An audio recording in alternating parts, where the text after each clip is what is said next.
guys, selamat datang kembali di channel Broview Max. Masih bersama saya Stephen yang akan menjelaskan alur cerita filmnya. Kali ini saya akan menjelaskan alur cerita film yang berjudul Snake Eyes G.I. Joe.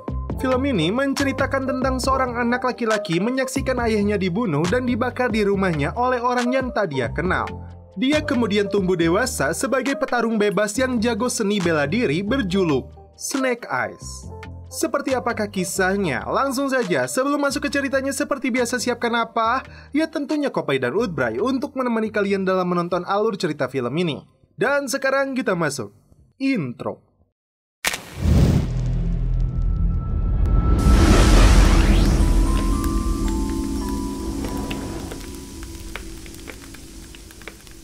Di awal film, diperlihatkan seorang ayah yang sedang mendorong motornya yang mogok ditemani anaknya untuk menuju sebuah kabin. At the cabin. Where I want to steal your baseball cards? No. It's just another word for cabin. So there's Some marshmallows.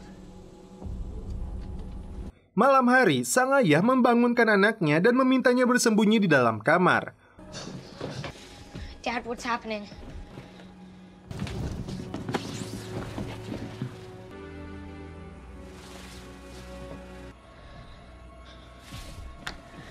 Muncullah beberapa penjahat yang mengejar ayahnya. Bos mereka mengeluarkan sebuah dadu, jika dia menang maka mereka akan meninggalkan tempat ini. Saat dadu dilempar, yang muncul adalah double angka 1 atau artinya Snake Eyes.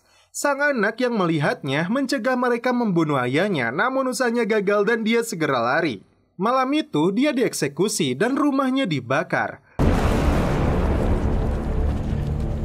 Sang anak hanya bisa menangis menyaksikan kematian ayahnya. Dan mulai saat itu, anak ini menjuluki dirinya sebagai Snake Eyes. 20 tahun setelah kejadian itu, Snake tumbuh menjadi petarung jalanan. Dia berhasil menumbangkan lawannya yang memiliki bobot tubuh jauh di atasnya.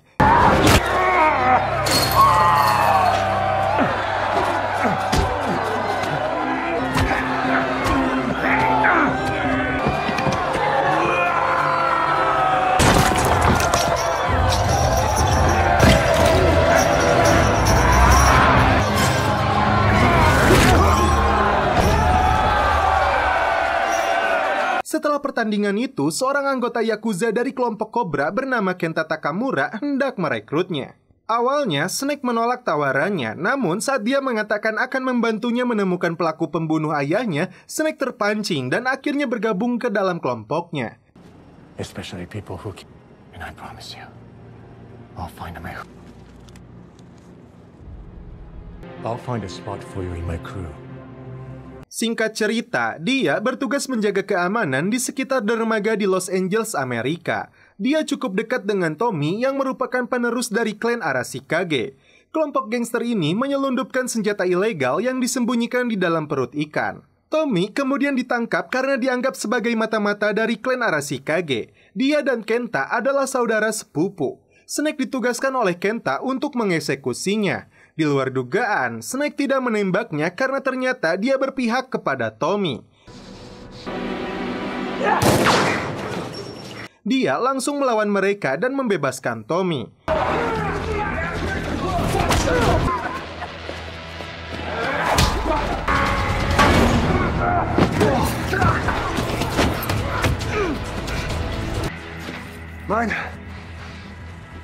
Saat akan kabur, mereka hendak ditabrak oleh Kenta. Bahkan kelompok ini mengepung mereka. Snake menggunakan pisau dagingnya, sedangkan Tommy yang seorang Yakuza mempergunakan katana untuk menghabisi mereka semua.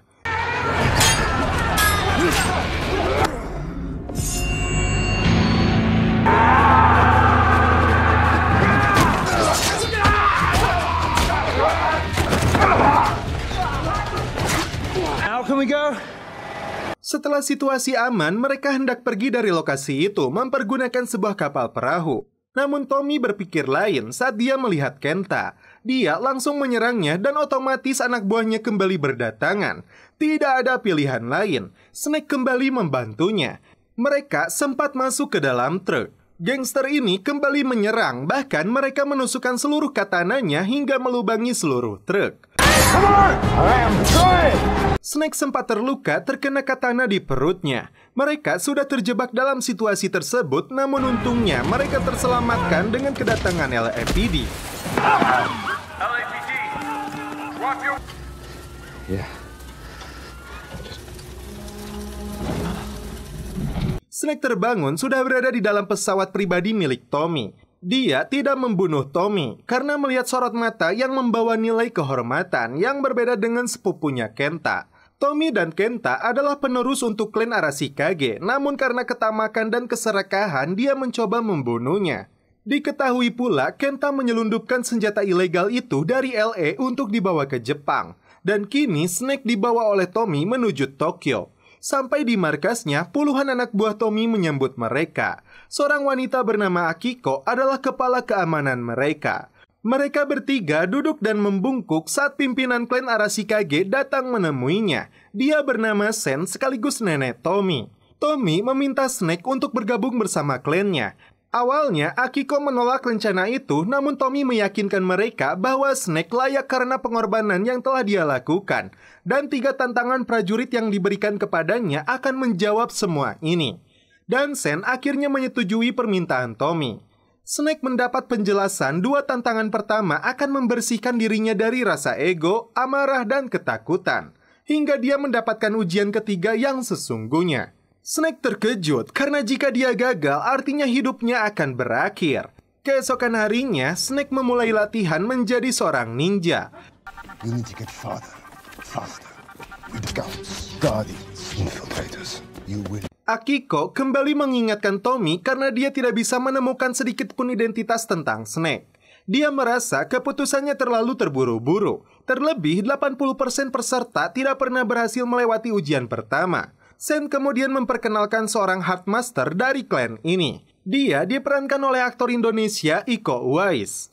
Sen memperkenalkan juga Blind Masternya. Meskipun dia buta, namun dia dapat membaca orang yang berbohong. Tantangan pertama ini, Snake harus melepaskan ego dan amarahnya.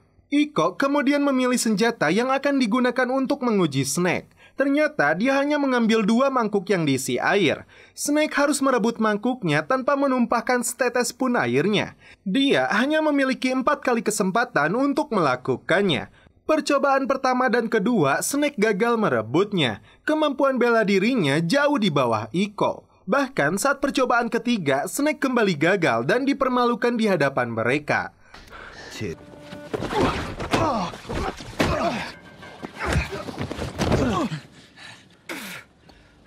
That's free. Saat hendak melakukan percobaan keempat, Snake menyadari dia harus melepaskan egonya dan mementingkan sesama dan kejujuran. Kali ini, Snake dengan sopan santun meminta tolong kepada Hardmaster untuk menukar mangkoknya dengan miliknya.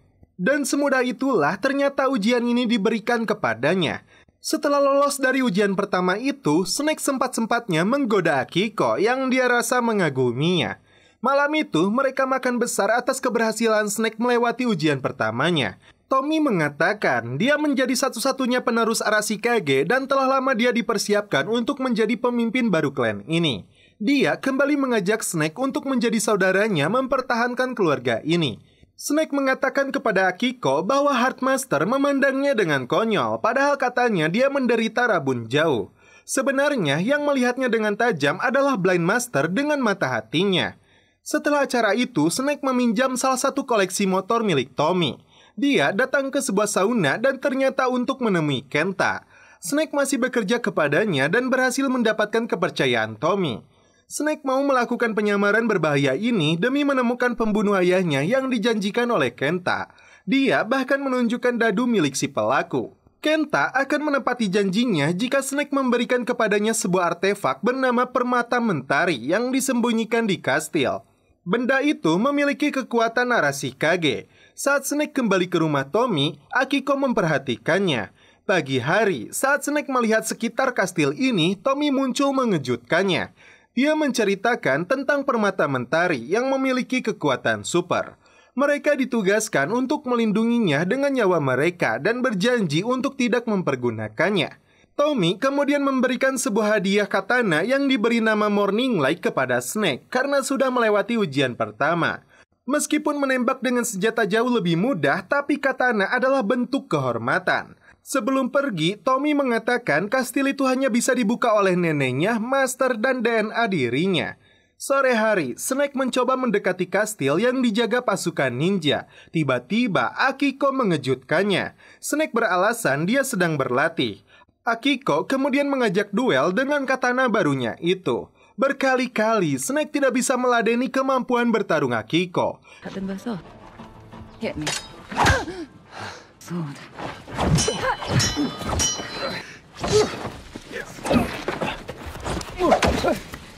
It's not your skill that's left. If not, they'll be your end. Hingga mereka dipanggil Tommy yang mendapat informasi tentang kemunculan Kenta di Jepang untuk bisnis senjata.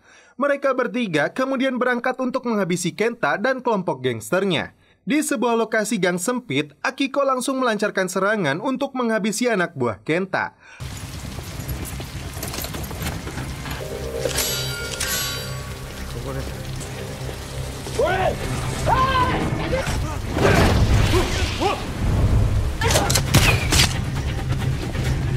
Tommy kemudian muncul untuk membantunya sambil mencari keberadaan Kenta. Snake sendiri masuk lebih dulu ke sebuah rumah karena sebenarnya dia masih berkomplot dengan Kenta.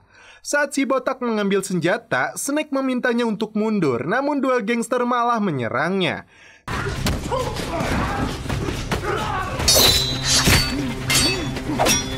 Ternyata si Kenta berada di atas melihat pertarungan yang dilakukan Tommy dan Akiko. Saat Tommy dan Kenta terlibat pertarungan, di atas sebuah gedung, dia dan Akiko menyusulnya.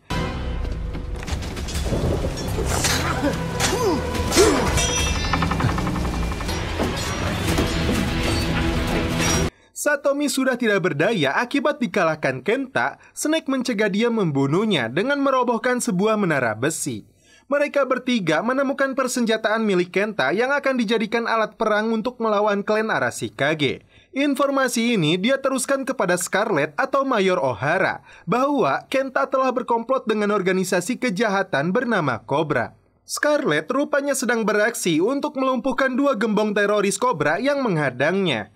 Dia tergabung dalam G.I. Joe, sebuah lembaga yang khusus menangani terorisme global elit. Sedangkan Cobra sendiri adalah sebuah jaringan rahasia sel teroris, sindikat kriminal, dan produsen senjata ilegal, dengan tujuan membawa revolusi global melalui kekerasan, pemerasan, dan ketakutan. O'Hara mendapatkan informasi tentang teman lamanya yang kini bergabung dengan sindikat penjahat. Dia adalah Anna the Cobra. Trained just to influence an election. She's been linked to bombings on Cobra. If Kent is linked up with the Baroness, the threat to you. Saat malam hari, Snake diam-diam keluar dari kastil. Akiko segera mengikutinya, namun dia kehilangan jejak.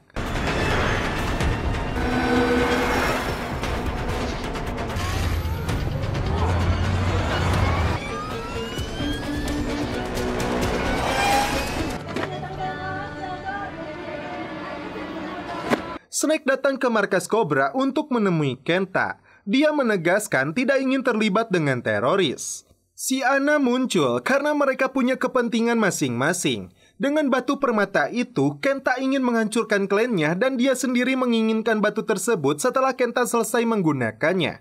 Anna kemudian menunjukkan foto pembunuh ayahnya yang bernama Augustin. Snake kembali terpancing amarahnya. Namun, dia tidak akan mendapatkan pria itu jika permata tidak dia bawa ke hadapan mereka.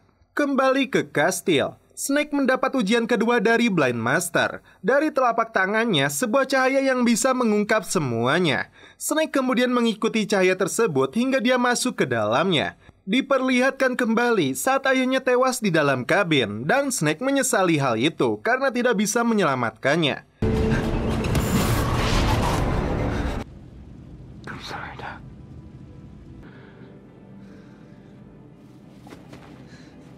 Ayahnya berkata dia tidak perlu menyesal karena saat itu dia masih kecil. Bayangan itu yang selama 20 tahun ini selalu menghantuinya.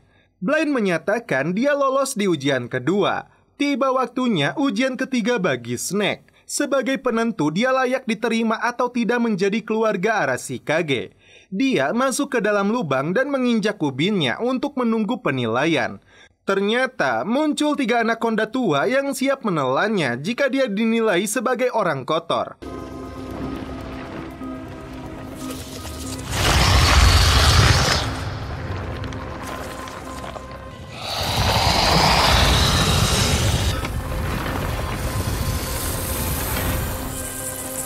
Namun Snake akan lolos jika mereka menilai dia orang baik dan berhati bersih. Snake berusaha untuk meluapkan hatinya, namun sepertinya dia gagal dan harus pasrah menjadi mangsa anaconda.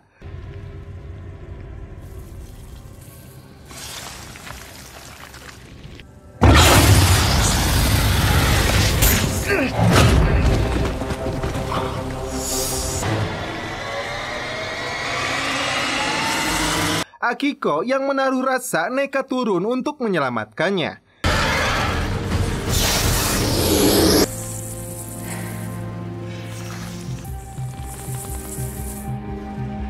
Di hadapan nenek Tommy, dia mengakui hatinya kotor karena hidupnya didedikasikan untuk membalas dendam atas kematian ayahnya.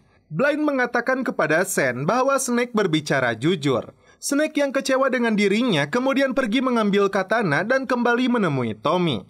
Ternyata Snake menyayat tangannya untuk menyatakan persaudaraan kepada Tommy.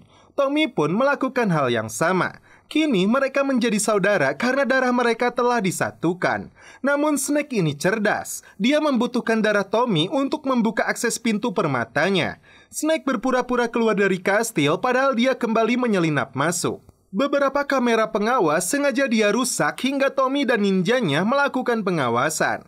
Dia dan Akiko masuk ke dalam ruang rahasia untuk memastikan keberadaan permatanya. Saat mereka kembali pulang, giliran Snake yang masuk dan langsung mempergunakan DNA darah Tommy untuk membuka akses pintunya.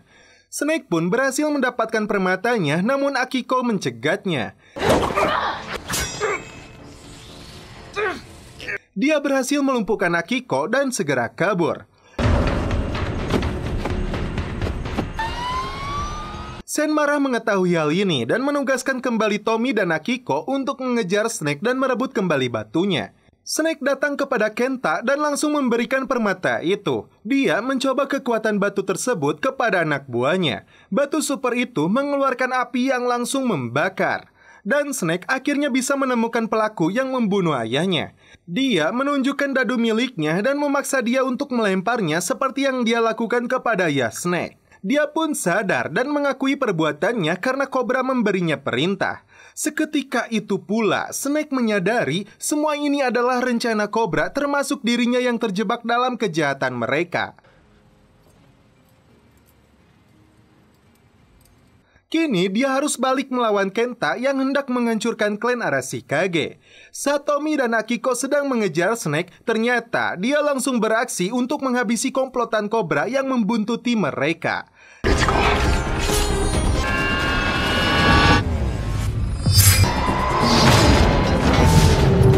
Snake's fighting on our side.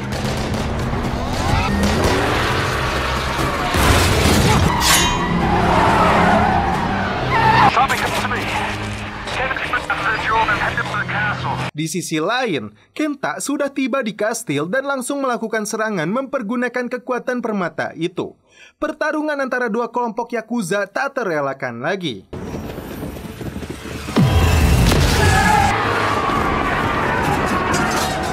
Blind Master kini menunjukkan kemampuannya juga, sedangkan Iko masih duduk santuy di sebuah lapang. Dia meladeni puluhan ninja yang mengepungnya. Tak ketinggalan Mayor Ohara yang tiba di Jepang untuk membantu. Akiko terbang dari motornya untuk membantu Snake. Tommy melakukan hal yang sama, namun dia masih memendam kebencian kepadanya.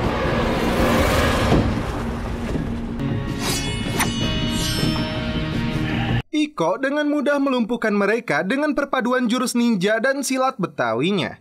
Snake meminta Tommy untuk bekerja sama menghentikan Kenta. Dia sudah menyadari dengan kesalahannya. Si emak terjebak serangan api dari kekuatan batu permata yang digunakan Kenta.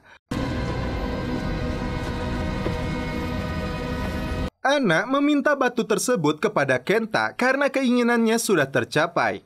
Rupanya, Kenta yang dipenuhi sifat keserakahan dan kebencian mengingkari janjinya.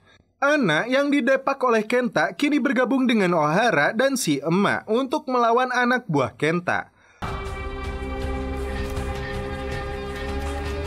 Tommy, Blind Master, dan Heart Master bersatu untuk melawan 20 orang musuh sekaligus.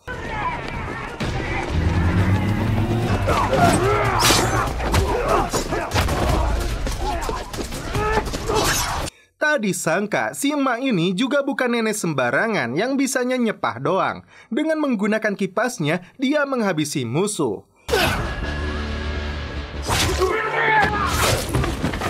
Tommy dan Snake kembali mengulang kerjasama mereka saat berada di LA.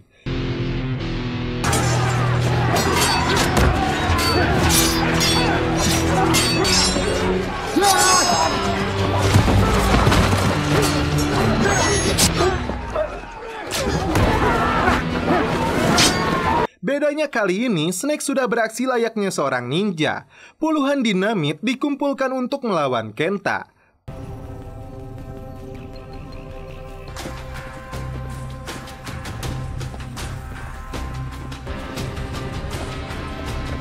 Anak buah Kenta habis ditembak oleh O'Hara dan Anna.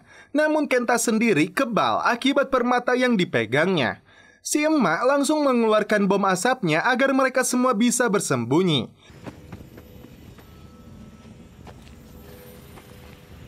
Saat Tommy mencoba melawan, si emak terbang dan mengalihkan perhatian si Kenta, dan saat itulah satu roda peledak dikirim ke arahnya.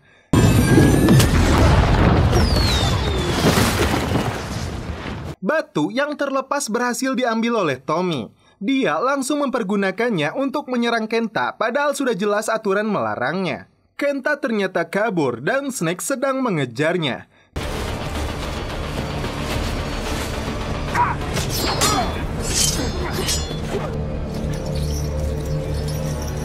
Terjadilah pertarungan yang sengit hingga Snake menyadari mereka berada di dekat lubang Anaconda.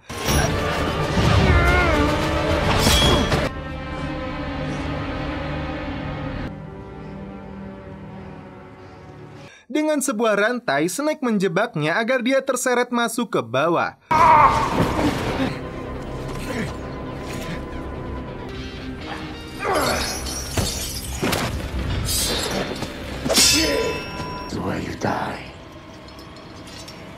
Saat itulah Kenta langsung disantap menjadi menu hidangan malam. Snake yang terjebak dengan rantainya hanya bisa pasrah dan mencoba melepaskan egonya. Dia pun gagal dijadikan hidangan penutup Anacondanya. Di akhir film, Iko menyimpan kembali batu permatanya. The jewel of the sun is secure. Sen tetap menjalankan aturan karena Tommy telah mempergunakan batu tersebut, maka dia gagal untuk memimpin klan ini. Tommy yang kecewa memilih untuk keluar dari keluarga ini.